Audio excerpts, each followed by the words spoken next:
Make a quick video of what I'm seeing to make it clear why I feel the artwork needs to be changed. So I thought I'd start by showing you a couple things that I've seen. So the first artwork I got was from the online source, and when you look at it, it looks like this. It has this is a blow up of the hat and the cowboy's head.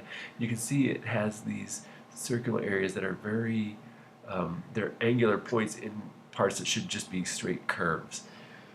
And then I compared that with the artwork that you sent me. Here's something that you provided. So here it is at approximately 100%, and you can see the edges look a little bit jagged. But I'm going to zoom in on it here, and you can see when you zoom in, and not terribly much, but enough that this is how jagged those edges look. They're not bad if you print things on an inkjet printer, but when you go to print something professionally, those features can get exaggerated and look really bad when you print.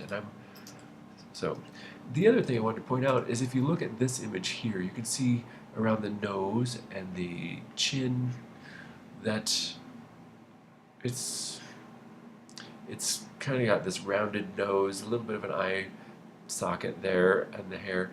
But if we go back to the other image that was provided by the online provider, you can see the nose looks completely different. It's this big bump in the middle of his face. So already we see some very big variations. Also, you notice in the hand how wide it is here. It goes into the hat. There's virtually no distinction, and his hand probably wouldn't even look like that. I cannot imagine the original art looking like that, nor the collar of his shirt here looking like that. And it's not as degraded in the artwork that you sent me, but it is quite a bit different. And it's still very...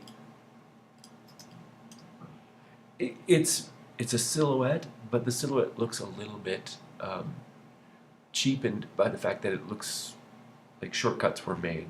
That's probably not the right word. And this TIFF file is essentially the very same thing as the other file that you sent me.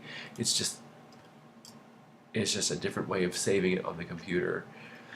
And then I'm going to switch over to Illustrator now to show you what it looks like when I'm in the file. This is the file that you sent me as an EPS. So it's the same file, but you'll notice when you zoom in, you don't have the jagged edges that you have in the Photoshop files or the TIFFs and the JPEGs, but you do still have some very generic kind of nose, generic eye socket.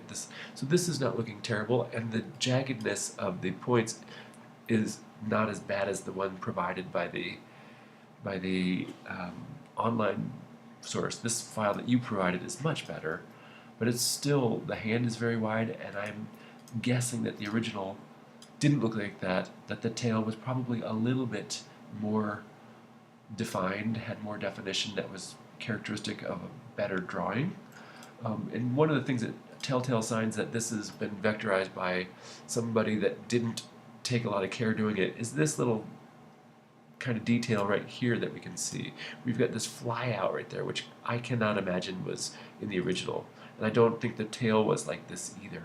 So I'm guessing that this was vectorized by a computer that approximated what it thought was right, but really had no idea what a tail was, or had no idea what a nose was, and just did these very these calculations which are close, but they aren't they're not good. So I want to give you an example of something that would look a little different. So I'm going to switch over to a Photoshop file.